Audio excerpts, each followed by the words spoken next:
Chapter 1651. Ginoong Wilder, napakalakas niya, sabi ni Piper. Medyo nagalit siya ng bahagya habang tinitingnan si Sebastian. Sa mga sandaling iyon, labis siyang nag-aalala para sa kanya.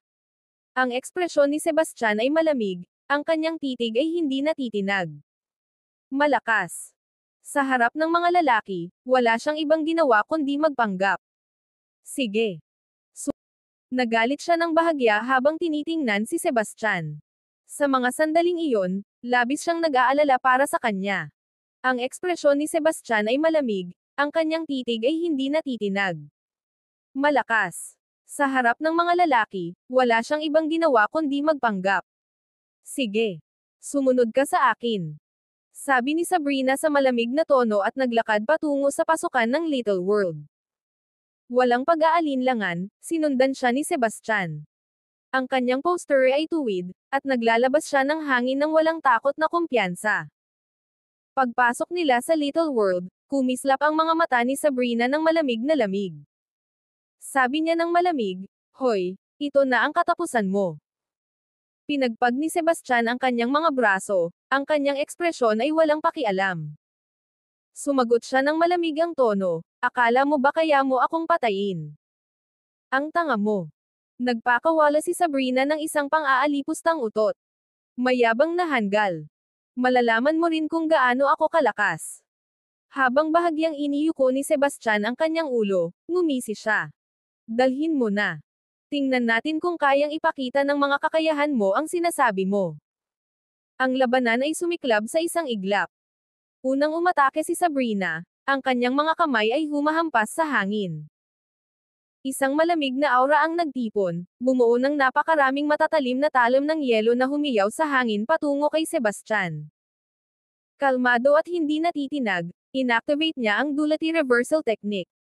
Itim at puting enerhiya ang umiikot sa kanyang harapan, nag-uugnay upang maging isang malaking vortex. Ang mga papasok na talon ng yelo ay naglaho sa sandaling humipo sila sa umiikot na liwanag, naging wala kundi mga partikula ng yelo. Nang makita niyang na-neutralize ang kanyang atake, naglabas si Sabrina ng kanyang atake, si Sabrina ng matinding sigaw. Ang kanyang mga kamay ay mabilis na kumilos, bumubuo ng masalimuot na mga sil habang siya ay bumubulong. Isang nakakasilaw na ilaw na kulay asol na yelo ang sumiklab mula sa kanyang katawan, na nagpakita bilang isang napakalaking ibong yelo. Sa isang malakas na sigaw, lumipad ang mitolohikal na halimaw, sumisid patungo kay Sebastian na may nakakatakot na lakas. Nagtitigan si Sebastian, at sa isang kisap mata ng galaw, ang kanyang anyo ay naglaho na parang isang multo, na bahagyang nakaiwas sa nakamamatay na atake ng ibon. Sa parehong hininga, inilabas niya ang kanyang susunod na galaw, ang Dimension Slash. Isang malalim na puwang sa kalawakan ang pumutok sa harap niya. Isang hiwa na puno ng dalisay at mapanirang lakas sumulong ito, hinahati ang hangin habang mabilis na tumatakbo patungo kay Sabrina na may walang awang katumpakan. Ipinagpag ni Sabrina ang kanyang marikit na kamay, nag-anyaya ng isang napakalaking pader ng yelo na umusbong mula sa lupa upang harapin ang nakakatakot na kapangyarihan ng Dimension Slash. Gayunpaman, ang lakas ng pag-atake ay hindi mapipigilan, na nagwasak sa pader sa napakaraming piraso. Ang natitirang enerhiya ay sumulong, umuungal patungo kay Sabrina na may walang humpay na galit. Pinindot niya ng bahagya ang kanyang paa sa lupa, at ang kanyang katawan ay dumulas pabalik ng may mahiwagang biyos. Kasabay nito, mabilis na gumalaw ang kanyang mga kamay, lumilikha ng isang napakalaking yelo. Ang bilog ay naglalabas ng napakalakas na kapangyarihan habang tumatakbo ito patungo kay Sebastian na may napakalakas na puwersa. Hinarap ni Sebastian ang atake ng diretso, sabay na tumama ang kanyang mga kamao. Ang kanyang mga suntok ay nagdala ng napakalakas na lakas, winasak ang yelo sa isang iglap. Ito ay nagkalasog sa isang buhos ng kumikislap na mga piraso na kumalat sa hangin na parang nagyelong ulan. Ang dalawa ay nagbanggaan ng matindi, nagpapalitan ng suntok pagkatapos ng suntok. Ang kanilang laban ay yumanig sa nagyayelong kapatagan, at ang nagyayelong lupa ay nanginginig ng labis sa ilalim ng mga shockwave ng kanilang mga atake. Bahagyang nanginginig ang katawan ni Sabrina habang inilalabas niya ang isa pang mahiwagang kakayahang banal. Ang paligid ay umalimbakay, nagtipon sa napakaraming matatalim na yelo. Ang mga tinik ay lumipad mula sa lahat ng direksyon na parang isang mabangis na bagyo, tumatakbo patungo kay Sebastian ng may nakamamatay na bilis. Hindi natitinag, mabilis na umiikot si Sebastian, habang ang kanyang mga kamao ay tumatama. Bawat suntok ay nagwasak ng papasok na pangil ng may katumpakan, pinapaliit ang pag-atake sa walang pinsalang yelo. Bagaman hindi pa nailalabas ni Sebastian ang kanyang buong lakas, mabilis na naubos ang paunang kalamangan ni Sabrina. Habang ang kanyang mga galaw ay lalong naging mahirap, sinunggaban ni Sebastian ang kanyang pagkakataon. Sa isang iglap, tumakbo siya ng mabilis, nilapitan ang distansya sa pagitan nila sa isang kisap mata. Bago pa makapag-react si Sabrina, mahigpit na siyang pinigilan ni Sebastian, na walang puwang para sa kanyang pagtutol. Sino ka ba? Tanong ni Sabrina. Siya ay parehong nagulat at galit. Ang kanyang mga kapansin-pansing mata ay nag-aapoy sa pagkabigo at kawalang kayang sumuko. Sebastian, sagot niya sa malamig na tono. Ha? Ikaw ba si Sebastian Wilder?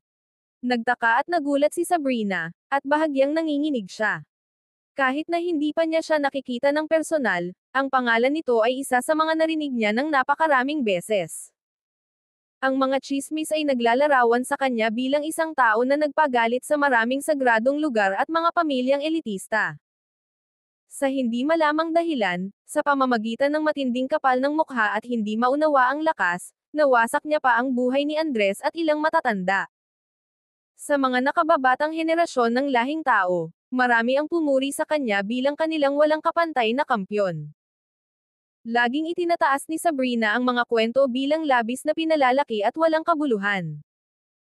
Gayunpaman, napagtanto niya na si Sebastian ay mas nakakatakot kaysa sa mga bulong-bulungan nang harapin niya ito ng direkta. Sebastian, kung may lakas ka ng loob, patayin mo na ako ngayon. Kung hindi, tama na. Putol ni Sebastian sa kanya. Sa kanyang mga mata na puno ng paghamak, malamig niyang sinabi, iwasan mo ang mga walang saysay na banta. Narinig ko na ang mga iyon ng higit pa sa bilang na kaya kong bilangin. Sa lahat ng iyong kayabangan, wala ka kundi isang panggugulo. Panahon na para turuan kita ng leksyon. Bago pa siya makapag-react, biglang itinaas ni Sebastian ang kanyang kamay at sinampal ang kanyang puwit ng walang pag-aalinlangan. Ang malinaw na tunog ay umuukit sa buong maliit na mundo. Namula ang mukha ni Sabrina, nahihiya. Sebastian, napakababa mo. Chapter 1652. Hindi pinansin ni Sebastian ang kanyang mga pagtutol at muling sinampal ang kanyang puwit. Namula ang mga mata ni Sabrina. Pumuno ng luha ang kanyang mga mata, at pinigilan niyang palm attack ang mga ito. Emph. Simula pa lang ito, sabi ni Sebastian na may mapanlikhang ngiti. Si Sabrina ay naglabas ng matinding sigaw. Pagkatapos noon, ang buong katawan niya ay napuno ng malamig na enerhiya habang sinubukan niyang makawala sa kanyang pagkakahawak. Hawak na mahigpit siya, malamig niyang sinabi, huwag mong sayangin ang iyong lakas. Si Sabrina ay nanginginig sa galit, ngunit siya ay lubos na walang magawa. Sebastian, bitawan mo ako. Magpapanggap akong hindi ito nangyari. Ang mga labi ni Sebastian ay yumarko sa isang mapanlit na ngiti. Oh. Ibig mo bang sabihin na magpapanggap kang hindi nangyari ang mga sampal na ibinigay ko sa'yo? Pinipigilan ang kanyang galit, sinabi niya, oo. Si Sebastian ay ngumiti ng may kalikwan. E di, paano kung bigyan kita ng ilang slap pa? Ang siraulo mo, Sebastian. Ang mga mata ni Sabrina ay nag-aapoy sa galit, na para bang gusto niyang durugan siya. Itinaas muli ni Sebastian ang kanyang kamay, nagkukunwaring muling sasaktan. Si Sabrina ay parehong nagulat at nagalit nang sabihin niyang, lalabanan kita hanggang sa kamatayan. Gayunpaman, ang kanyang paglaban ay walang silbi. Ang lakas ni Sebastian ay pinigilan siya sa kanyang kinaroroonan, na nagdulot ng kanyang kawalang kilos. Susuko ka na ba ngayon? Tanong ni Sebastian ng malamig. Hindi kailanman. Sigaw ni Sabrina ng may pagtutol. Kung ganoon, mukhang magpapatuloy na lang ako. Ang mga salita ni Sebastian ay may dalang banta. Pumuno ng luha ang mga mata ni Sabrina, habang siya'y nahihiya. Huwag mong subukan na itulak ako ng sobra. Sige. Ayos lang. Paano kung magkasundo na lang tayo? Huli, tapos na ang nangyari. Mas mabuti nang mag-iwan tayo ng isang bagay para markahan ang hindi malilimutang okasyong ito. Ang kanyang tingin ay humaplo sa kanya, sa wakas ay tumigil sa puting palawit sa kanyang leeg. Nang hindi naghihintay ng kanyang pahintulot, inabot niya ito at kinuha, hindi pinansin ang mapanlikhang tingin na ibinigay niya sa kanya. Bagaman nag-aapoy ang kanyang galit, wala nang ibang pagpipilian si Sabrina kundi lunukan ang kanyang pride sa sandaling iyon. Hindi niya talaga hahayaang makaalis si Sebastian sa lugar na ito ng buhay. Siyempre, hindi bingi si Sebastian sa masamang balak sa kanyang mga mata. Sa isang ngiti, idinagdag niya, dahil napakamasunurin mo, palalayain kita. Gayunpaman, kailangan mong i-disable ang barrier muna. Ang pag-aalinlangan ay sumiklab sa kanyang puso, ngunit wala nang ibang pagpipilian si Sabrina kundi sumunod. Pagkatapos ay sinabi ni Sebastian ng may damdamin, pagkatapos nating makalabas dito, huwag masyadong mag-emote. Kung gagawin mo, baka aminin ko na lahat ng aking mga kasalanan sa lahat. Nang marinig ang kanyang banta, labis na nagalit si Sabrina. Hindi niya kailanman naisip na may taong ganito kawalang hiya. Sa sandaling iyon, lubos niyang naunawaan ang isang walang panahong katotohanan. Kapag may isang tao na walang pakialam, wala nang makakapidyo sa kanila. Chapter 1653. Sa kabila ng lahat, pinatay pa rin ni Sabrina ang hadlang. Sa sandaling ginawa niya iyon, binitiwan siya ni Sebastian at tumakbo palabas ng Little World na parang kidlat, walang pagkakataong makabawi. Si Wilbur at ang kanyang mga kasama ay nagkukwentuhan at nagtatawanan nang bigla nilang napansin ang mabilis na pag-alis ni Sebastian. Ginoong Wilder. Nagsimula nang magliwanag ang mga mukha ni Finnick at Piper sa tuwa nang makita nila siyang lumabas. Ang kanilang kasiyahan ay nakasulat sa kanilang mga mukha. Sa matinding kaibahan, agad na lumabo ang ekspresyon ni Jones. Sigurado na sigurado siya na si Sabrina, kung hindi man niya patayin si Sebastian, ay tiyak na iiwan siyang halos patay. Ngunit narito siya, mukhang walang sugat, ang kanyang kutis ay mapula at ang kanyang enerhiya ay masigla. Ito ay isang tanawin na lubos na naguluhan si Jones. Si Wilbur ay nagulat din. Alam na alam ni Wilbur si Sabrina, kaya hindi siya makapaniwala na papayagan nito si Sebastian na pumasok sa Little World para lang sa isang palakaibigang sparring session. Habang ang grupo ay naguguluhan, lumabas si Sabrina mula sa Little World na may maayos na tindig. Ang kanyang mga pisngi ay bahagyang namumula, at ang kanyang paghinga ay hindi pantay, bagaman mukhang maayos naman siya. Okay ba kayong dalawa? Tanong ni Wilbur nang may pag-aalinlangan sa kanyang boses. Salamat na lang at maawain si MS Coulter. Kung hindi, baka namatay na ako doon. Naglabas si Sebastian ng dramatikong buntong hininga ng ginhawa at pinat ang kanyang dibdib, na para bang nakaligtas siya sa kamatayan. Susuriin ko kung kamusta na si Celestial Master at ang iba pa, sabi ni Sabrina, mabilis na nag-isip ng dahilan para umalis. Natakot siya na kung magtatagal pa siya, baka magalit siya. Sasama ako sayo. Mabilis na alok ni Jones, na may nakakalokong ngiti sa kanyang mukha. Huwag kang sumunod sa akin. Matigas na sagot ni Sabrina. Ang boses niya ay matalim sa inis at ang mga mata niya ay puno ng paghamak. Agad na namutla ang mukha ni Jones sa galit. Bilang alagad ni Julius at isang Supremo Grandmaster ng nakababatang henerasyon, sanay na siyang pinapaligiran ng mga babae. Ngunit ngayon, ganap na siyang pinabayaan ni Sabrina, na nag-iwan sa kanya ng kahihiyan at galit. Galit na galit, nagbigay si Jones ng mapanlate na sulyap kay Sebastian bago nagmamadaling umalis kasama ang kanyang mga kasama. Pagkatapos nilang mawala sa paningin, tumingin si Wilbur kay Sebastian at nagtanong ng may pag-usisa, ano ba talaga ang nangyari doon? Si Finnick, Piper, at ang mga kapatid na Chuneng ay nakatuon din ang kanilang mga tingin kay Sebastian. Sobrang curious sila habang titig na titig sa kanya. Ang lahat ng ito ay dahil sa iyong mga babala tungkol sa kung gaano kay tigas si Sabrina. Sa sandaling pumasok ako sa Little World, agad akong lumuhad sa kanyang mga paa at nagmakaawa ng awa. At saka, basta ka nalang pinabayaan ni Sabrina. Tanong ni Wilbur, naguguluhan. Alam na alam niya si Sabrina kaya hindi siya makapaniwala na magiging ganun siya kasimple. Siyempre hindi. Sinampal niya ako ng walang salitang binitiwan. Buti na lang, mabilis ang mga reflexes ko at nakaiwas ako sa tamang oras, sabi ni Sebastian, pinapahid ang malamig na pawis sa kanyang noo na parang muling naranasan ang malapit na insidente. At pagkatapos noon, sumingit si Piper, ang kanyang pagkamausisa ay hindi mapigilan. Well, nang hindi nagtagumpay ang pagmamakaawa, nagbago ako ng taktika. Nag-ipon ako ng lakas ng loob at inamin ko ang aking pag-ibig kay Ginang. Coulter. Ha? Ano? Inamin mo kay Sabrina. Halos mapatalon si Wilbur sa gulat, sumigaw ng malakas. At nandito ka pa rin na walang sugat. Inaasahan niyang magagalit si Sabrina at puputulan si Sebastian sa mga bahagi nito. Iyon sana ang magiging lohikal na kinalabasan. Sinabi ni Sebastian ng seryoso, hindi. Hindi man lang. Nang marinig niya ang aking pag-amin, parang natunaw ang kalahati ng kanyang galit. Kaya, sinunggaban ko ang pagkakataon at binuhos ko siya ng matatamis na salita. Nang biglang tumigil si Sebastian sa pagsasalita, hindi napigilan ni Wilbur ang sarili at tinanong siya ng masinsinan, at pagkatapos. Ano ang nangyari sunod? Chapter 1654. Pagkatapos, namula si MS Coulter at bahagyang tumango, dahan-daw ang sinabi ni Sebastian, habang unti-unting sumisibol ang isang mapagtagumpay na ngiti sa kanyang mukha. Ano? Imposible yan.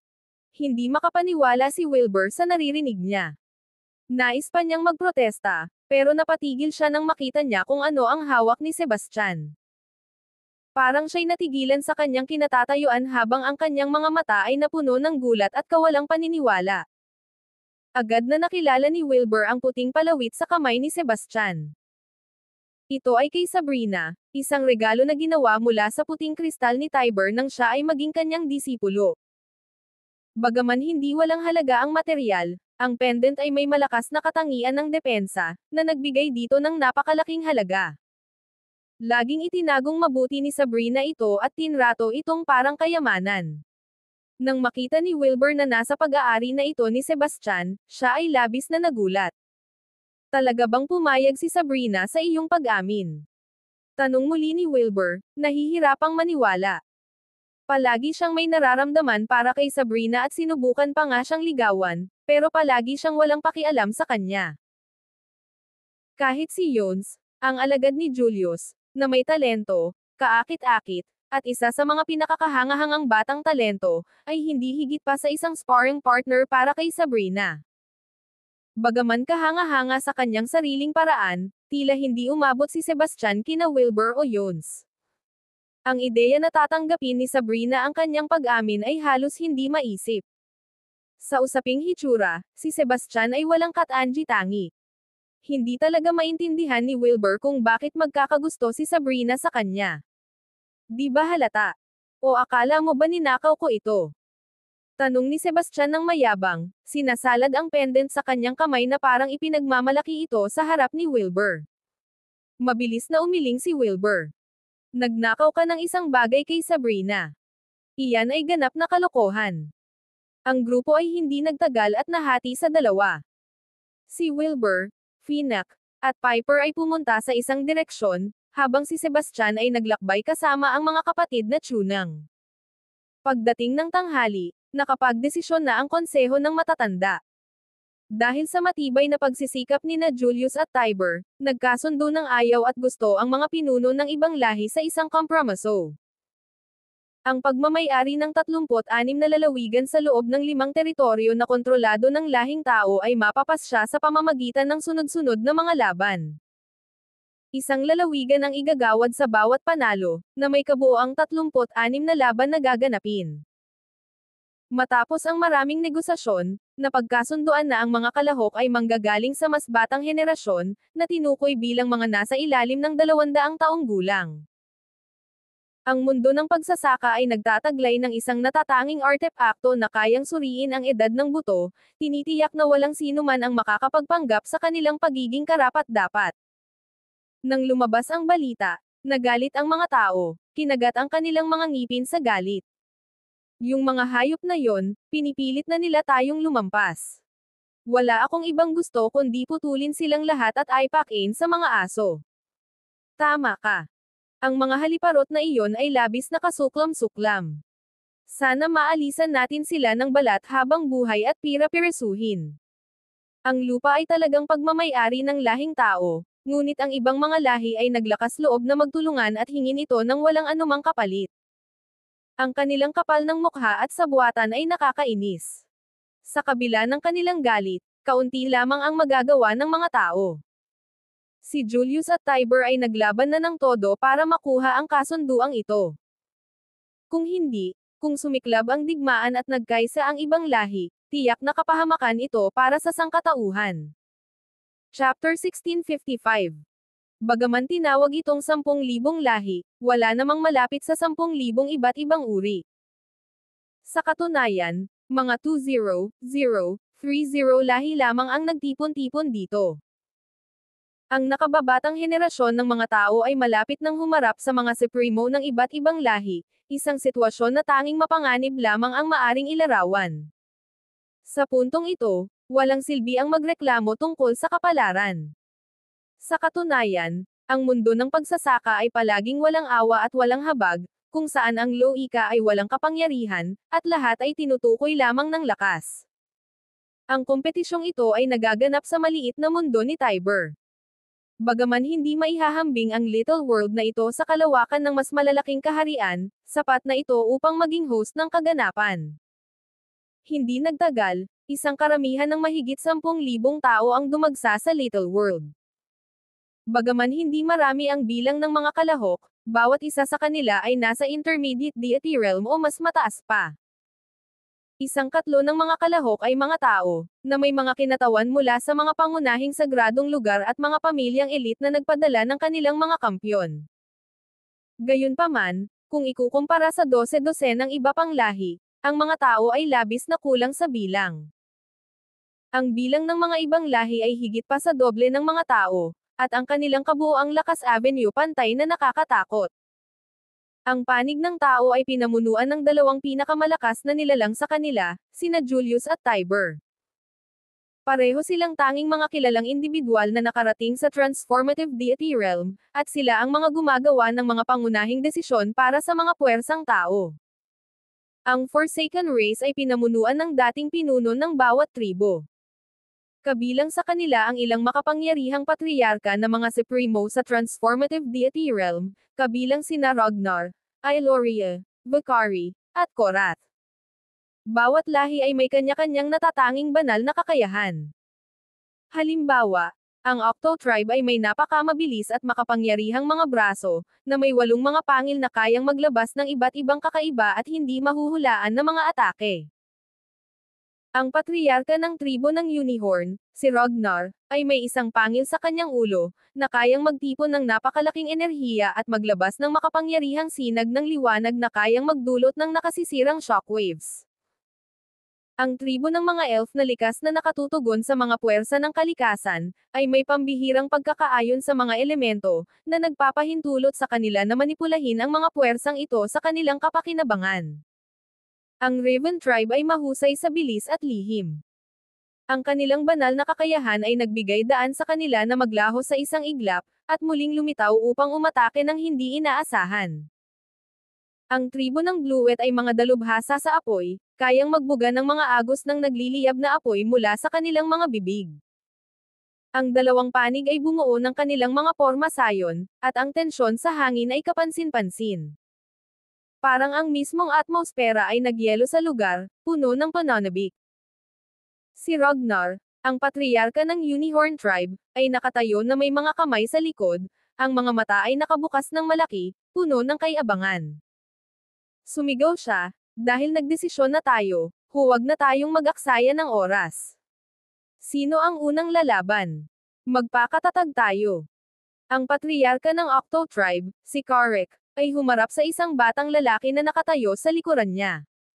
Luffy, ikaw na ang susunod. Huwag mong ikahiya ang ating tribo. Si Luffy ay matangkad at may mga kalamnan. Sa isang tingin na puno ng kay-abangan at kumpiyansa, sumagot siya, Ginoong Karek, huwag mag-alala. Pagkatapos ay naglakad siya ng matatag. Bagaman mukhang nasa kalagitnaan ng 20s si Luffy, siya ay higit sa 180 taong gulang na at kilalang henyo sa loob ng Octo Tribe. Ako si Luffy ng Octo Tribe. Sino sa inyo, mga tao, ang haharap sa akin?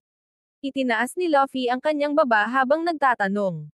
Ang kanyang boses ay puno ng kay-abangan at paghamak. Ang lalaking ito ay masyadong mayabang. Hayaan mong ako ang bahala sa kanya. Isang binata, matapos makuha ang pahintulot mula kay Julius, masiglang naglakad patungo kay Luffy. Ang pangalan ng binata ay Aphelios Zuckerberg, nagmula sa isang elitistang pamilya. Naabot niya ang 7 bituin na intermediate deity realm bago pa man mag-200. Sa isang matangkad, tuwid na posture at isang matatag na mukha, kumikislap ang kanyang mga mata sa tiwala. Sa sandaling iyon, isang biglaang liwanag na screen ang lumitaw sa kalangitan, kumikislap ng gintong teksto sa maliwanag, nagniningning na mga karakter na kahawig ng mga bituin. Ang lahat ay tumingin pataas upang makita na malinaw na ipinapakita ng screen ang mga pangalan ng 36 na rehiyon na kontrolado ng lahing tao, bawat isa ay may katumbas na numero. Sa itaas ay ang timog na distrito ng Thousandfold Empire, na itinuturing na pinakamahina ng mga tao. Dito, naunawaan ng lahat na bawat laban ay magtatakda ng pagmamay-ari ng isa sa mga rehiyong ito, at ang laban sa pagitan nina Aphelios at Luffy ang magpapasya sa kapalaran ng timog na distrito ng Thousandfold Empire. Sa gitna ng karamihan, biglang nagdilim ang ekspresyon ni Sebastian. Ang kanyang noo ay nagkaguhit, at ang kanyang tingin ay naging matalim. Ang kanyang ina at mga mahal sa buhay ay nakatira sa timog na distrito ng Thousandfold Empire, na siyang kanyang lupain. Ngayon, may isang tao na sumusubok na agawin ito sa pamamagitan ng puwersa, at iyon ay hindi katanggap-tanggap. Tumingin si Sebastian kay Tiber, o mas tiyak, sa figure na nakatayo sa likod niya, si Sabrina. Si Sabrina ay nakatayo ng matangkad at mayaman, ang kanyang kagandahan ay hindi mapapasinungalingan, bagaman ang kanyang ekspresyon ay seryoso at nakatuon. Sinasabing ang kanyang bayan ay nasa timog na distrito ng Thousandfold Empire, ngunit wala siyang ginawa upang makialam. Gayunpaman, pinaghihinalaan ni Sebastian na sinusunod ni Sabrina ang payo ni Tiber, na nag-udyok sa kanya na bigyang prioridad ang mas malaking larawan at kumilos lamang sa mga kritikal na sandali. Tumingin si Sebastian sa dalawang mandirigma na malapit ng magharap. Pareho silang nasa 7 bituin na intermediate deity realm, kaya mahirap hulaan ang magiging resulta ng kanilang laban. Pinili ng Forsaken Race si Luffy na makipaglaban muna, ngunit parehong kayang magpadala nina Julius at Tiber ng mas malalakas na eksperto sa laban. Gayunpaman, sa 36 na laban na kailangang ipaglaban, limitado ang mga batang kampyon ng sangkatauhan. Wala silang ibang pagpipilian kundi magpadala ng isang may katumbas na lakas, na naglalagay ng pusta sa kanilang mga laban. Chapter 1656. Tumanggi si Sebastian na manood na lang ng walang ginagawa. Sa susunod na sandali, lumabas siya mula sa karamihan, humarap kina Julius at Tiber. Sabi niya, Ginoong Kovacs, Ginoong Flamora, ang timog na distrito ng Thousandfold Empire ay aking lupain. Hayaan niyong ako ang unang lumaban. Ang lahat ng mata ay agad na napatingin sa kanya.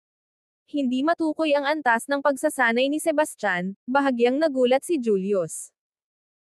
Ang kanyang boses ay may bigat ng awtoridad nang sinabi niya, naiintindihan ko ang inyong saloobin, ngunit ito ay tungkol sa kapalaran ng sangkatauhan sa kabuuan. Ang inyong kagustuhang tumulong ay kapuri-puri. Aayusin ko ang inyong pagganap mamaya. Ginoong Flamora, pakisuyo, hayaan mo na akong umalis. Sigurado akong mananalo ako, sabi ni Sebastian ng may kumpiyansa, pinagdikit ang kanyang mga kamay ng may paggalang. Ang kanyang tingin ay matatag, at ang kanyang tono ay matibay. Sige na nga. Pero tandaan mo, tagumpay lang ang tanging opsyon. Nag-atubili si Julius sandali bago tumango. Habang pinapanood niya ang determinadong ekspresyon ni Sebastian, hindi maiwasan ni Julius na isaalang-alang ang posibilidad na matalo si Aphelios. Marahil ang pakikialam ni Sebastian ay makakapagpabago ng takbo ng laban. Sa kabilang banda, malayo sa kasiyahan si Aphelios. Nais niyang makuha ang atensyon at ang kaluwalhatian ng unang laban. Ngunit, sa desisyon ni Julius, ang tanging magagawa niya ay lunukan ang kanyang pagkabigo at pisilin ang kanyang mga kamao sa tahimik na pagdaramdam. Ipahayag mo ang pangalan mo. Hindi ako pumatay ng mga walang pangalan. Sigaw ni Puffy. Ang tono niya ay mayabang habang itinataas ang kanyang dibdib, at ang kanyang ekspresyon ay puno ng paghamak. Hindi ka karapat-dapat malaman ang pangalan ko, malamig na sagot ni Sebastian. Ang kanyang titig ay matalim, naglalabas ng nakabibinging aura. Ang yabang ng batang ito. Luffy, turuan mo siya ng leksyon. Sigaw ng mga miyembro ng Octo Tribe. Ang kanilang mga pang-aasar ay umabot sa hangin, sinamahan ng iba pang mga Forsaken Races, na lumikha ng isang ingay ng pang-aalipusta at pang-uuyam. Galit na galit, naglabas si Luffy ng malamig na tawa. Ngayon nagawa mo na. Napukaw mo na ang galit ko. Sisiguraduhin kong wala nang matira sa iyo para ilibing. Ang kanyang walong pangil ay sumalakay na parang matinding hangin habang ang kanyang katawan ay naglaho sa isang bilis ng galaw. Sa isang kisap mata, nasa harap na siya ni Sebastian, ang kanyang mga pangil ay tumama na parang nakamamatay na mga sibat na tuwirang nakatutok sa kanyang kalaban. Tama na ang kalokohan. Papatayin kita. Sabi ni Sebastian na may malamig na pag-ungol. Ang kanyang anyo ay kumislap bago naglaho na parang anino. Hindi na mapigilan ni Luffy. Sa isang malakas na sigaw, tumira siya ng isang nakamamatay na suntok, ibinuhos ang lahat ng kanyang lakas sa atake. Ang buong lakas ng kanyang 7-star Intermediate Deity Realm na pagsasanay ay sumabog sa isang marahas na alon ng enerhiya, umuungal na parang bagyo. Ang suntok ay pumutok sa hangin na may lakas na tila kayang wasakin ang lahat. Ngunit, nanatiling kalmado si Sebastian. Ang kanyang ekspresyon ay hindi nagpakita ng takot o pag-aalinlangan. Sa halip, siya'y ngumiti ng malamig. Harapin ang halimaw na pag-atake, naghagis siya ng sarili niyang suntok, ang kanyang enerhiya ay umikot sa paligid niya na parang isang buhay na puwersa. Ang labanan ay napakalupit. Isang napakalakas na pagsabog ang yumanig sa larangan ng labanan, nagpadala ng mga alon ng shockwave palabas. Ang pinakawalang enerhiya ay nagdulot ng kaguluhan sa paligid, hinampas ang mga bato at debris sa hangin na parang mga dahon sa bagyo. Ang langit ay lumabo na parang may nakakatakot na anino na bumaba, at ang lupa ay naghiwa-hiwalay sa tindi ng banggaan. Ang mga pirasong bitek ay umuusad palabas, kumakalat na parang ang lupa mismo ay umuungol sa protesta. Sa sandaling iyon, tila nanginginig ang buong espasyo. Sa gitna ng pagsabog, si Sebastian ay nanatiling hindi natitinag. Walang kahit isang panginginig na dumaan sa kanyang katawan. Pagkatapos, sa isang malakas na pagtulak mula sa lupa, siya'y sumulong na parang kidlat. Sa isang kisap mata, nasa harap na siya ni Luffy, ang kanyang kamao bumagsak na parang bumabagsak na meteor. Luffy, mag-ingat ka. Sigaw ni Karek. Nagbago ang kanyang ekspresyon, at may halong takot ang kanyang boses habang sinubukan niyang bigyang babala ito. Binalot ng takot si Luffy. Hindi niya inaasahan ang ganitong bilis. Sa matinding pangangailangan, itinaas niya ang kanyang braso sa isang mahina at walang pag-asang pagtatangkang harangan ang papalapit na suntok ngunit huli na ang lahat. Dalawang matalim na tunog ang umabot halos sabay-sabay. Ang suntok ni Sebastian ay tumagos sa depensa ni Luffy, sinira ang kanyang braso ng may brutal na katumpakan. Walang pagpigil, umiwas si Sebastian at sinundan ito ng isang pabalik na sampal, ang lakas nito ay lubos na walang awa. Ang matalim na tunog ng sampal ay umabot sa buong larangan ng labanan, pinatahimik ang madla. Luffy ay umiikot ng mabilis na parang trumpo, umiikot ng maraming beses bago siya itinapon sa hangin. Dama po ang dugo mula sa kanyang bibig sa isang maliwanag na arko, na nag-iwan ng isang madilim na landas sa kalangitan, bago bumagsak ang kanyang katawan ng mabigat sa lupa na may nakakabinging tunog. Ang lakas ng pagbagsak ay nagpadala ng alikabok at mga labi na lumipad sa lahat ng direksyon. Ang wasak na anyo ni Luffy ay nakahiga sa bunganga ng bulkan na kanyang nilikha. Ang kanyang katawan ay nanginig ng mahina ng ilang beses bago tuluyang huminto. Luffy! Sigaw ni Karek. Ang mga mata niya ay puno ng galit habang nagmamadali siya sa tabi ni Luffy. Ang kanyang mukha ay nagalit at puno ng kawalang pag-asa habang tinitingnan niya si Luffy. Ang dati marangal na anyo ni Luffy ay ngayon isang sirang, dagwang gulo. Ang kanyang mukha ay deformed, ang kanyang katawan ay wasak na hindi na makilala, na nag-iwan sa kanya ng isang nakakatakot na tanawin. Pinalawak ni Karek ang kanyang espiritual na pandama upang suriin ang kalagayan ni Luffy, ngunit lalo lamang lumaki ang kanyang galit. Bagaman si Luffy ay patuloy na kumakapit sa buhay, ang kanyang panloob na kaluluwa ay nagdanas ng napakalubhang pinsala, ang kanyang tunay na pagkatao ay nasugatan ng hindi na maayos. Kahit na siya'y nakaligtas, nasira ang kanyang pagsasanay, na nag-iwan sa kanya ng kaunti pang higit pa sa isang paylay. Galit na tumingin si Karek kay Sebastian, pinipigilan ang galit, sinabi niya, "Bata, ang lakas ng loob mo na umasal ng ganito kasama." Chapter 1657. Bagaman ang lalaki sa kanyang harapan ay isang transformative deity master, hindi nagpatinag si Sebastian. Sa malamig na ngiti, sinabi niya, binigyan niya ako ng banta na papatayin ako. Ang pagpapatawad sa kanyang buhay ay isang gawa ng awa. Matapang ka, bata. Inis na sabi ni Karek. Sa mga salitang iyon, umatras siya kasama si Luffy. Sa kabila ng nag-aalab na puot sa kanyang puso, hindi naglakas loob si Karek na kumilos laban kay Sebastian sa ilalim ng mapanlikhang mga mata ng mga tao. Magaling. Isang malakas na sigaw ang umabot mula sa panig ng mga tao. Ang matagumpay na unang laban ay tiyak na isang magandang omen.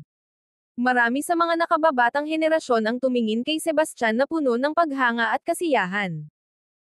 Sa mga panahong ito ng matinding pagsubok para sa sangkatauhan, ang katapangan ni Sebastian sa pagkapinsala ng isang batang henyo ng kalabang lahi ay hindi kapani-paniwala. Huwag kang tumakbo. Hayaan mong mag-enjoy ako sayo.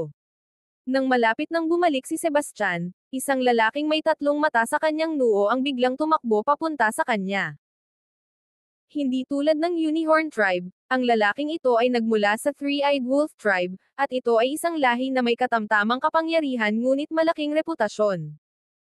Ang bagong dating ay walang iba kundi si Galio Laing, isang henyo ng Three-Eyed Wolf Tribe. Tumigil si Sebastian. Sabi niya ng malamig, ang kasunduan ay isang laban upang magpasya sa pagmamay-ari ng rehiyong ito. Napanalunan ko na ang unang laban. Galio ay bahagyang ngumiti habang sinabi niya, tama ka. Nanalo ka sa unang laban, pero ngayon ay darating na ang pangalawa. Sinasabi mo bang isang tao lang ang pwedeng lumaban ng maraming rounds? Tanong ni Sebastian, naguguluhan. Sumagot si Galio, syempre. Kung may kakayahan ka, bakit hindi manalo ng 36 na sunod-sunod na laban? Pagkatapos, hindi mawawalan ng teritoryo ang iyong mga tao. Tumingin si Sebastian pabalik kina Julius at Tiber. Pareho silang tumanggo bilang pagsang-ayon. Kitang-kita mo na. Isa ka ng bayani para sa iyong bayan. Manalo ka pa ng isang laban, at magiging superhero ka na. Sebastian ay naglabas ng malamig na tawa at sinabi, walang halaga sa akin ang mga titulo at kasiketa. Wala akong pakialam, pero kailangan kong aminin, nangangati ang mga kamay ko para sa laban. Sana'y matibay ka para tiisin ang laban. Nagiging mayabang ka na pagkatapos ng isang swerte na panalo, ha? Sa totoo lang, hindi ka nga karapat-dapat maging kalaban ko. Pero dahil pumasok na ako sa ring, hindi na ako makaalis ngayon. Ang pagpatay sa iyo ay magdudumi sa aking mga kamay, kaya't nagiging mapagbigay ako ngayon. Bibigyan kita ng pagkakataong sumuko. Kung magmakaawa ka sa aking mga paa at humingi ng awa, baka palarin ka at hindi kita patayin. Ha? Ano? Tanong ni Sebastian.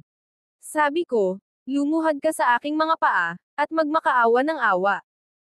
Pagkatapos magsalita ni Galio, ang tao ay sumabog sa tawanan.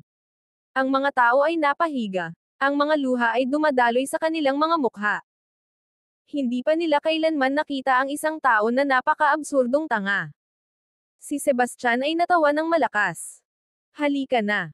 Iusog mo ang maliit mong puwit, at hayaan mong sipin ko ito ng malakas. Katapusan mo na. Sa wakas ay napagtanto ni Galio na siya ay naloko. Ang kanyang mukha ay namula sa galit habang siya ay umuungal sa puot. Itinaas niya ang kanyang kamay, nagpakawala siya ng isang malakas na sampal kay Sebastian, ipinakita ang kanyang buong lakas bilang isang 9-star intermediate deity master. Ang hangin mula sa kanyang palad ay umuungal na parang bagyo, pumutok sa hangin na parang handang punatin ang mundo. Bawat mandirigma sa arena ay kailangang wala pang 200 taong gulang. Bagaman walang formal na pagsusuri na isinagawa para sa mga nakipaglaban na, walang naglakas loob na magpanggap ng kanilang edad. Pagkatapos ng lahat, walang makakapagtago ng katotohanan sa harap ng isang transformative deity master. Isang siyam na bituin intermediate deity master na wala pang 200 taong gulang ay isang antas ng talento na maituturing na halimaw. Na malabo ang anyo ni Sebastian nang bigla siyang tumalon ng higit sa 300 yarda ang layo. Habang siya ay tumalon, ang kanyang mga balabal ay lumipad na parang ulap na walang bigat. Halos sabay-sabay, tumama ang palad ni Galio sa lupa na may malakas na tunog. Ang lupa ay umalog ng malakas, napuno ng alikabok at mga labi ang hangin, at isang malalim na hukay ang lumitaw kung saan tumama ang pagsabog. Walang utang na loob na maliit na bata. Paano mo naglakas loob na ambusuhin ako? Siguraduhin kong papaluan kita mamaya. Madaling umiwas, tinukso ni Sebastian si Galio na may relax at walang pakialam na ekspresyon. Ang kanyang mga mapaglarong pahayag ay lalo pang nagpagalit kay Galio. Papatayin kita, hayop ka. Chapter 1658. Si Galio ay sumugod na may sunod-sunod na mga atake, bawat isa ay may lakas ng bumabagsak na alon. Ngunit, madali silang naiwasan ni Sebastian. Walang kahit isang suntok na lumapit sa kanya, kahit ang lelayan ng kanyang damit. Ang nagawa lang ni Galio ay magpataas ng mga ulap ng gintong alikabok, na umabot sa hangin na parang isang malaking bagyo ng buhangin, na nagtakip sa paningin ng lahat. Bigla, isang nakabibinging sigaw ang palm unit sa mahamog na paligid. Ang sigaw ay nagpadala ng kilabot sa likod ng lahat. Ang marahas na bagyo ng enerhiya ay hindi lamang humadlang sa kanilang paningin kundi pati na rin sa kanilang mga espiritual na pandama, na halos imposible nang malaman kung ano ang nangyayari. Iilan lamang sa mga piling elite grandmaster ang nakakita sa kaguluhan gamit ang kanilang espiritual na pandama. Habang mabilis na nawala ang mapanirang enerhiya at ang buhangin ay muling bumagsak sa lupa, unti-unting lumilinaw ang tanawin sa arena. Nakatayo sa gitna ng lahat ay isang lalaking nakaputi. Sa kanyang mga damit na hindi tinamaan ng alikabok, nakatayo siya roon ng tahimik. Ang kanyang posture ay matangkad at hindi matitinag, naglalabas ng isang aura na tila lubos na hindi maaabot. Hindi kalayuan sa harap ng lalaking nakaputi, may isang figure na nakaluhod sa isang tuhod. Ang tatlong natatanging mata sa kanyang noo ay kapansin-pansin siya si Galio. Ang tiwala sa sarili at masiglang lalaki na siya kanina ay wala na. Sa halip, mukhang lubos siyang magulo. Habang pinipiga niya ang kanyang tiyan gamit ang isang kamay, may dugo na tumutulo mula sa sulok ng kanyang bibig malinaw kung ano ang nangyari. Hindi ka talaga nakikinig, ano? Akala ko nga'y bibigyan lang kita ng magaan na palo sa puwit, pero pinilit mo akong sipin ka sa tiyan. Anong pakiramdam mo ngayon? Ang boses ni Sebastian ay puno ng mayabang na tono, parang guro na pinapagalitan ang pasaway na estudyante. Pagkatapos ay ngumiti siya ng may paghamak. Nang marinig ito, sumuka si Galio ng malaking dami ng dugo. Ang sipa ni Sebastian ay nagdulot ng matinding pinsala sa kanyang loob, at ang mga salita ay lalo pang nagpulala ng kanyang galit. Lalong pumuti ang kanyang mukha habang sumisidhi ang kanyang galit. Nagpatuloy si Sebastian, huwag mong sabihing hindi kita binigyan ng pagkakataon, maaari ka nang sumuko ngayon, pero kung lalabanan mo ako, huwag mong sisihin ako sa pagiging walang awa. Si Galio ay sumilay kay Sebastian nang may naglalagablab, dugong pulang mga mata na para bang kayang sunugin siya. Gayunpaman, Sa susunod na sandali, bigla siyang yumuko. Ang ikatlong mata sa kanyang noo ay kumislap at naglabas ng sinag ng nakakatakot na asol na ilaw, sumasabog na parang kidlat, na may daladalang nakabibinging at nakakatakot na aura. Ang kapangyarihan nito ay higit na malakas kaysa sa kidlat, na may malalakas na tunog ng pagputok sa hangin habang dumaan ang liwanag dito. Mag-ingat ka! Sigaw ng ilang miyembro ng lahing tao. Sa sandaling iyon, labis silang nag-aalala at kinakabahan. Ito ang natatanging banal na kakayahan ng tribo ng lobo na tatlong mata, na kilala bilang Netherlight, isang puwersa na may napakalakas na kapangyarihang tumagos at isang kakaiba, nakakatakot na enerhiya. Si Sebastian ay pumasok sa kanyang isipan. Ang Netherlight na ito ay wala namang dapat ikatakot, kahit na itinatago niya ang kanyang buong lakas. Gayunpaman, ayaw niyang makakuha ng labis na atensyon, kaya pinili niyang umiwas na lang dito. Ang asol na liwanag ay walang tigil na humahabol sa kanya, parang isang makamandag na ahas na naghahanap ng kanyang biktima. Si Sebastian ay kumilos ng may liksi, dumadaan sa mga sinag na parang multo. Bawat pagkakataon, bahagya lamang niyang naiwasan ang atake. Ang kanyang mga balabal ay humahampas, ngunit walang kahit isang alikabok na tumama sa kanya. Gayunpaman, hindi pa tapos ang panganib. Ang ikatlong mata ni Galio ay naglabas ng isa pang sinag ng asol na liwanag. Sa pagkakataong ito, mas mabilis ang paggalaw ng liwanag, parang isang bulalakaw na dumaan sa kalangitan ng gabi. Umabot ito kay Sebastian sa isang kisap mata, ang kapangyarihan nito ay mas malakas pa kaysa dati. Ang lupa ay bumuka sa ilalim ng kanyang daraanan, nag-iwan ng malalalim na bitek. Nanatiling kalmado at mahinahon si Sebastian. Ang kanyang mga hakbang ay magaan, ang kanyang katawan ay tila dumadampi ng walang kahirap-hirap. Mukhang naglalakad siya ng mabagal, pero lagi niyang naiiwasan ang nakamamatay na liwanag sa tamang oras. Sa mga sandaling iyon, siya ay ngumisi na may pandidiri sa kanyang mukha. Sa mga kakayahang ganyan, paano ka naglakas loob na magmayabang? Malinaw na umabot ang boses ni Sebastian sa gitna ng matinding laban. Ang kanyang mukha ay kalmado at mahinahon, na parang lahat ay nasa ilalim ng kanyang kontrol, na lalo lamang nagpagalit kay Galio. Pinagpag ni Galio ang kanyang mga ngipin, namumuo ang mga ugat sa kanyang noo. Kinuha ng kawalang pag-asa ang kanyang isipan habang walang tigil siyang nagpapaputok ng mas maraming sinag ng Netherlight, nangako na papatayin si Sebastian. Gayunpaman, bawat sinag ay madaling naiwasan ni Sebastian. Ang kanyang anyo ay isang malabong paggalaw, parang isang multo, na nagdulot ng kabiguan sa mga atake ni Galio. Sa bawat bagong sinag ng Netherlight na pinakawalan ni Galio, lalong pumapayat ang kanyang mukha habang mabilis na nauubos ang kanyang lakas at enerhiya. Pagkatapos ng 7 putok, siya ay namumutla at labis na hingal. Ang Netherlight ay huminto, at siya ay tila labis na pagod, na parang naubos ang lahat ng kanyang lakas. Samantala, si Sebastian ay nanatiling kalmado tulad ng dati, hindi naapektuhan ng matinding palitan. Isang mapanlit na ngiti ang lumitaw sa kanyang mukha habang sinabi niya, "Ngayon, ako na." Ito na ang sandaling hinihintay ni Sebastian. Sa isang iglap, sumugod siya ng may bilis ng kidlat, nilapitan ang distansya sa pagitan nila sa isang iglap.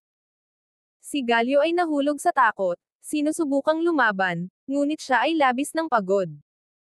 Sa sandaling iyon, takot at kawalang pag-asa ang nagniningning sa kanyang mga mata. Itinaas ni Sebastian ang kanyang paa at sinipa ng buong lakas niya. Ang puwersa sa likod ng sipa ay napakalakas, kasing lakas ng kulog. "Huminto ka!" Ang sigaw ng hari ng tribo ng tatlong mata na lobo, Heimerdinger, sa galit. Gayunpaman, nailipat na ni Sebastian ang kanyang paa, at imposibleng ibalik ito. Ang sipa ni Sebastian ay tumama ng diretso sa baba ni Galio, na nagpadala sa kanya na lumipad paatras at bumagsak sa lupa. Galio. Si Heimerdinger ay lumitaw sa isang kisap mata, nahuli si Galio sa kalagitnaan ng hangin. Noong mga panahong iyon, wala nang malay si Galio. Ang kanyang baba ay nabasag mula sa impact, at ang kanyang mga vertebrae sa leeg ay nabasag. Ang kanyang kalooban ay labis ding nayanig, Katulad ng nang tamaan si Luffy. Kahit na mailigtas siya ngayon, magiging bobo pa rin siya. Chapter 1659. Biglang humarap si Heimerdinger, ang kanyang mga mata tumutok kay Sebastian na may titig na kasing mabangis ng isang mandaragit, puno ng pagnanais na pumatay. Ang kanyang mga mata ay napakatalas, naglalabas ng isang nakamamatay na aura. Sumigaw siya, "Hayop ka! Papatayin kita!" May kanya-kanyang pagmamataas ang lahat, tulad ng may panlabas na patong ang puno. Hindi mo naman talaga iniisip na pwede mong baliwalain ang mga patakaran ng torneo, di ba? Bahagyang itinaas ni Sebastian ang kanyang kilay, may ngiting puno ng pang-aasar sa kanyang mga labi. Sa isang matatag na tono, idinagdag niya, "Kahit na ikaw ay isang banal na Panginoong Guro, wala ka kundi isang payaso sa aking mga mata." Sa kabila ng pagharap kay banal na Panginoong Guro, nanatiling walang takot si Sebastian. Ang kanyang posture ay tuwid, at ang kanyang tingin ay matatag. Naniniwala siya, nang walang pagdududa, na hindi papayagan nina Julius at Tiber na hindi mapansin ito. Parang sabay-sabay, naglabas si Julius ng isang makapangyarihang aura na hamarang sa presyon ni Heimerdinger na parang isang hindi nakikitang higanteng kalasag. Sabi niya ng seryoso, "Sinumang magtatangkang lumabag sa mga patakaran ay papatayin ng walang awa." Si Heimerdinger ay natigilan sa takot, ang kanyang mukha ay naging mapatla. Bagaman siya ay isang banal na Panginoong Guro, sa mata ng isang transformative deity master, siya ay wala ng iba kundi isang insekto. Kaya, napakadali lang patayin siya. Ang larangan ng transformative deity ay ang rurok ng kapangyarihan walang labis na pahayag sa pahayag na ito. "Prinsipe Heimerdinger, umatras ka!" Sigaw ni Ragnar. "Natalo na tayo ng 2 round. Sino ang susugod para sa susunod?" "Gagawin ko," sabi ng isang boses. Isang babae mula sa tribo ng mga elf ang humarap. Ang kanyang figure ay marikit at elegante, na may payat na baywang na naglalabas ng lakas. Ang kanyang mukha ay kamangha-mangha, parang isang pinong likhang sining. Ang kanyang malalim na berdeng mga mata ay nakakabighani, at ang kanyang mahabang berdeng buhok ay sumasayaw sa hangin, dumadaloy na parang isang bumabagsak na talon ng esmeralda. Siya ay naglalabas ng isang mahiwaga at kaakit-akit na aura. Ang taong nasa harapan nila ay walang iba kundi si Karina Arcaz, ang prinsesa ng Elf Tribe. Siya ay isang 8-star intermediate deity master. "Ako na ang bahala sa round na ito," sabi ni Piper, mabilis na lumapit kay Sebastian. Ang kanyang mga galaw ay magaan, at ang kanyang anyo ay marikit, na may tingin na puno ng determinasyon. Tumanggo si Sebastian bilang pagsang-ayon. "Bata, sandali!" Sigaw ni Karina nang makita niyang aalis na si Sebastian. "Ano ito? Akala mo ba kaya niyong sabunutin ako?" Lumapit si Piper, hamarang sa daraanan ni Karina. Ang napakalakas na aura ng 8-star intermediate deity master ay sumabog palabas na parang alon, kumakalat ng ligaw sa lahat ng direksyon. "Huwag mong isipin na magiging madali ito para sayo," sabi ni Karina na may malamig na pag-ungol. Sa sandaling iyon, isang matinding pagnanais na pumatay ang sumilay sa kanyang mga mata. Bagaman wala siyang personal na koneksyon sa tao noon, ang kapal ng mukha na kumilos ng napaka-arrogant sa kanyang harapan ay nagpasiklab ng matinding pagnanais na makipaglaban sa kanya. Hindi niya namamalayan, pinigan niya ang kanyang mga kamao. "Anong karapatan mong maliitin kami? Pagsisisihan mo ito." Sigaw ni Piper. Bago pa man lumabas ang mga salita sa kanyang bibig, sumugod siya.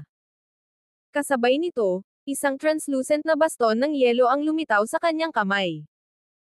Isang mabilis na galaw, isang malamig na hangin ng yelo ang sumabog, nagyelo ang hangin sa paligid niya at nag-iwan ng bakas ng puting hamog sa kanyang likuran. Hindi susuko si Karina. Sa isang matalim na sigaw, inikat niya ang kanyang mga braso, at isang makulay na sutlang laso ang lumipad mula sa kanyang manggas. Pagkatapos, nag-iwan ito ng kakaibang mga ilaw sa likuran nito, parang surreal na bahaghari sa langit. "Absolute Zero!"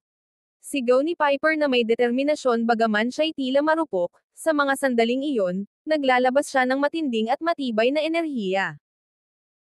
Sa isang mabilis na galaw ng kanyang yelo na pang-staff, isang matinding pagsabog ng malamig na enerhiya ang sumiklab, pinapalamig ang hangin sa paligid niya na parang pinapapidyo ito sa yelo. Sea of Blossoms. Sigaw ni Karina. Lubos na alam ni Karina ang kapangyarihan sa likod ng galaw ng kanyang kalaban, kaya't hindi niya ito pinabayaan. Ang kanyang laso ay kumilos ng mas mabilis, naglalabas ng nakakasilaw na hanay ng makukulay na ilaw na sumulong na parang alon, sinalubong ang nagyayelong lamig ng sarili nitong kinang. Ang salpukan ay isang marahas na banggaan ng matinding lamig at nakakamanghang kagandahan. Ang dalawang magkasalungat na puwersa ay nagbanggaan ng may hindi kapani-paniwalang lakas. Isang nakabibinging ugong ang narinig, na parang ang mismong kalangitan ay nanginginig. Ang mga malapit na bato ay nabasag, ang mga puno ay naputol sa gitna, at ang alikabok ay umakyat sa hangin. Parehong samuka ng dugo ang dalawang babae. Ang kanilang mga katawan ay nanginginig ng marahas, nasa bingit ng pagbagsak. Ang kanilang mga mukha ay napakaputla, malinaw na may malubhang mga sugat. Gayunpaman, lalong tumalas ang tingin ni Piper. Mahigpit niyang hinawakan ang kanyang ice staff at muling sinugod si Karina. Sa pagkakataong ito, ang kanyang mga hakbang ay napakatatag, walang anumang palatandaan ng pag-atres. Ang mukha ni Karina ay maputla sa takot, ang kanyang pagkakahawak sa laso ay humigpit habang siya ay lumalaban upang manatiling matatag. Mga patak ng pawis ang dumadaloy sa kanyang noo, nagpapakita ng hirap ng kanyang pagsisikap. Chapter 1660. Pati si Sebastian ay hindi nakapagpigil na mamangha. Si Piper, na karaniwang lumalabas na banayad at pino, ay nagbago nang pumasok siya sa labanan. Matindi at walang humpay, nakipaglaban siya na parang naglalaro ng kanyang buhay. Ayon sa kasabihan, sa laban, ang tapang ang nagtatakda ng nagwagi. Bagaman halos pantay ang lakas ni Piper kay Karina, ang kanyang matinding puot ay nagbigay sa kanya ng malaking kalamangan. Matapos ang 12 ng matitinding palitan, si Karina ay naiwan na nakahiga sa lupa, may dugo na tumutulo mula sa sulok ng kanyang bibig. Ang kanyang buhok ay magulo, at ang dati niyang tiwala sa sarili ay nagkalat. Sa kabaligtaran, bagaman hindi rin nakaligtas si Piper sa mga sugat, nagawa pa rin niyang manatiling nakatayo sa kalangitan. Ang kanyang matalas na tingin at hindi matitinag na diwa ng pakikidigma ay naglalabas ng isang aura ng hindi matatalo, na para bang siya ay isang diyosa ng digmaan na hindi kailanman natatalo. Ang panig ng tao ay sumabog sa malalakas na sigawan, ang kanilang kasiyahan ay kapansin-pansin. Tatlong magkakasunod na tagumpay ang nagpasiklab sa kanilang lahat, ang kanilang mga espiritu ay pumapailan lang sa pagmamalaki at sigla. Sa kabilang banda, ang mga miyembro mula sa Forsaken Race ay may mga malungkot na ekspresyon. Ngunit, ang Transformative Deity Master sa kanila ay nanatiling kalmado, tila hindi naapektuhan ng mga pangyayari. Pagkatapos ng lahat, ang kompetisyon ay binubuo ng 36 na rounds. Hanggang ngayon, mga mahihina lamang nakalahok mula sa kanilang listahan ang kanilang pinapadala, iniiwan ang kanilang tunay na mga elite para sa susunod. Para sa kanila, ang mga unang laban na ito ay wala nang iba kundi isang pagsasanay. Susunod, nagpadala ang Forsaken Race ng isang nanakalakas na 9-star Intermediate Deity Master, habang tumugon ang panig ng tao sa pamamagitan ng pagpapadala kay Shiloh. Si Shiloh ay ngayon isang siyam na bituin Intermediate Deity Master, at halos naging isang Pinnacle Intermediate Deity Master siya. Ang kanyang marikit na anyo ay naglalabas ng isang matinding aura ng kasidian. Sa sandaling nagsimula ang labanan, agad niyang nakuha ang kalamangan gamit ang napakalakas na puwersa. Ang kanyang mga suntok ay mabilis at tumpak, at tinalo niya ang kanyang kalaban sa mahigit 20 palitan. Pagkatapos ng kanyang tagumpay, isa-isa nang umakyat sa entablado ang iba pang mga mahuhusay na eksperto mula sa lahi ng tao Evander, Hemingway, at Wilbur. Bawat isa ay nagpakita ng pambihirang kakayahan, nakamit ang sunod-sunod na tagumpay. Pinagsama-sama sa mga naunang panalo, nakamit na ng mga tao ang 7 sunod-sunod na tagumpay.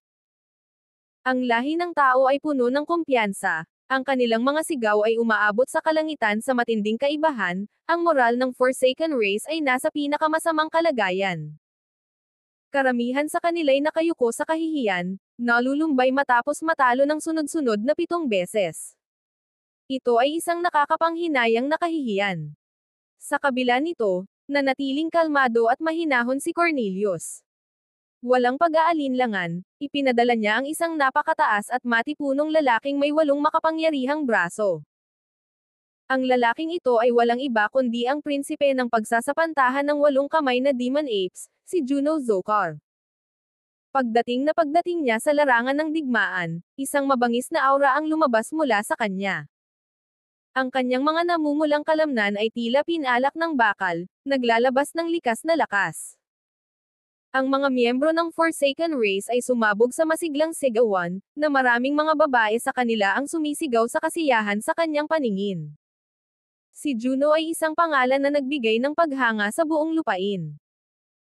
Kilalang isang beses sa isang milenyo na henyo ng kanyang tribo, siya ay naging isang 8-star intermediate deity master bago pa man umabot ng 200 taong gulang. Mas nakakatakot pa ang kanyang kakayahang pumasok sa isang berserk na estado, na dramatikong nagpapalakas ng kanyang kapangyarihan sa napakalaking antas. Sino ang may lakas ng loob na harapin ang kanilang kamatayan? Nakatayo si Juno sa ere, ang kanyang 8 malalaking braso ay nag-flex sa isang nakakatakot na paraan. Ang kanyang titig ay nagdadala ng ganap na dominasyon, na para bang ang buong mundo ay nasa ilalim niya. Pagkatapos ay itinaga niya ang kanyang matalim na mga mata kay Sebastian. Brat, medyo mayabang ka kanina. Bibigyan kita ng isa pang pagkakataon para ipakita kung gaano ka pa kayabang ngayon. Pinili ni Sebastian na huwag pansinin siya. Alam niyang ang pag-iingat ng kanyang lakas ang mas matalinong pagpili, lalo na't may mga mas malalakas na henyo mula sa Forsaken Race na naghihintay na lumitaw. Lalabanan kita. Ang banal na anak ng banal na lupa ng Frostspire, si Caesar Boss, ay humakbang pasulong.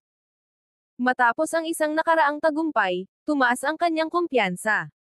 Dahil hindi makatiis sa kay-abangan ni Juno, sumugod si Caesar sa labanan ng walang pag-aalinlangan. Walang huminto sa kanya sina Tiber at Julius. Pareho nilang alam na imposibleng makamit ang isang tuloy-tuloy na panalo. Ang tanging maaasahan nila ay sana hindi masyadong mabigat ang pagkatalong ito. Ikaw. Juno ay sumulyap kay Caesar na may paghamak ng ngiti. Ang kanyang mga mata ay puno ng paghamak, at ang kanyang ekspresyon ay naglalabas ng purong pagdiriin. Ako. Buburahin ko ang mga ngipin mo. Sabi ni Caesar. Kilalang kilala siya sa kanyang napakalakas na lakas, kaya nang makita niya ang mapaghamak na pag-uugali ni Juno, siya ay nagalit. Walang pag-aalinlangan, itinaas niya ang kanyang kamay at nagpadala ng isang malakas na sampal na tumama sa harapan. Ang enerhiyang pinakawalan nito ay humampos sa buong larangan ng digmaan, binabaluktot ang kalangitan at nanginginig ang lupa. Isa kang hanggal na sinusubukang banggain ang isang bundok. Sabi ni Juno nang may paghamak. Sa isa sa kanyang 8 braso, nagkibit siya ng kamao at sumuntok upang kontrahin ang atake.